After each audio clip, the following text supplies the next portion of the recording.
ओम साईराम. स्वागत आहे तुमचं आपल्या चॅनेलमध्ये.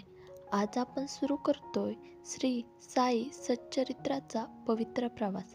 हा पहिला अध्याय आहे, ज्यात हेमाडपंत सांगतात की साई सच्चरित्र का लिहिले गेले आणि साईबाबांचे चरित्र ऐकल्याने भक्ताच्या जीवनात काय बदल घडतो.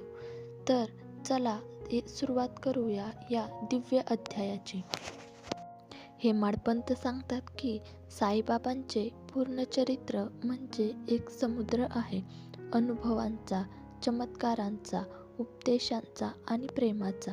पण या सर्व गोष्टी लिहिण्यासाठी केवळ बुद्धी नाही, तर बाबांच्या कृपेची गरज आहे. ते म्हणतात, मी काही लेखक नाही, पण साईबाबा माझ्या पाठीशी राहिले म्हणून मी हे चरित्र लिहायला तयार झालो. हे दर्शवते की साईबाबांचे चरित्र लिहिणे हे सामान्य काम नव्हते, ते स्वतः बाबा करून घेत होते. लेखक सांगतात, जो भक्त श्रद्धेने हे साई सच्चरित्र वाचतो किंवा ऐकतो, त्याच्या आयुष्यात दुःख कमी होते, मनाचा ताण दूर होतो, घरात शांती येते, अडथळे दूर होतात आणि सर्वात महत्त्वाचे, मनात साईबाबांचे सतत स्मरण राहते. कारण साईबाबांची लीला अनंत आहे.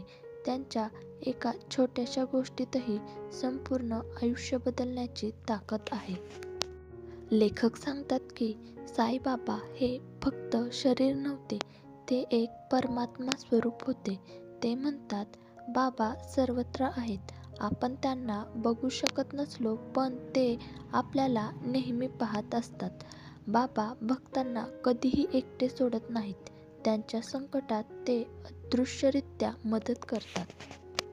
हेमाडपंत सांगतात की चरित्र वाचताना शुद्ध मन असावे, घाई नको. प्रत्येक ओळ शांत मनात उतरून घ्यावी आणि साईंचा विचार करत वाचावे. बाबांची कथा म्हणजे केवळ कथा नाही, ती एक जीवन बदलण्याची औषधी आहे. जो भक्त हे चरित्र हातात घेतो, त्यालाच बाबांनी निवडलेलं असतं.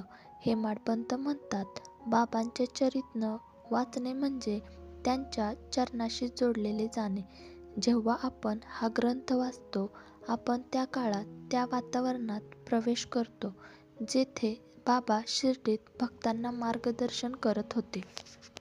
साईबाबा कोणालाही उगाचच शिर्डीत बोलवत नसतात. प्रत्येक भक्ताचे बोलवणे त्यांच्या पूर्वजन्मातील पुण्यकर्मामुळेच असायचे.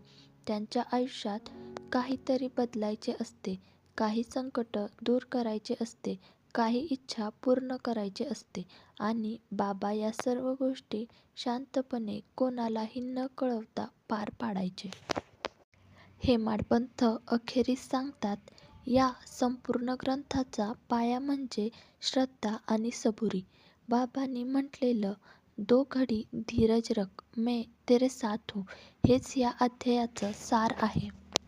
मित्रांनो, हा होता श्री साई सच्चरित्राचा पहिला अध्याय, ज्यात आपल्याला कळते की साईंचे चरित्र हे फक्त वाचन नाही, ती एक अनुभूती आहे, जी आपल्या जीवनात प्रकाश, शांती आणि आशा भरते.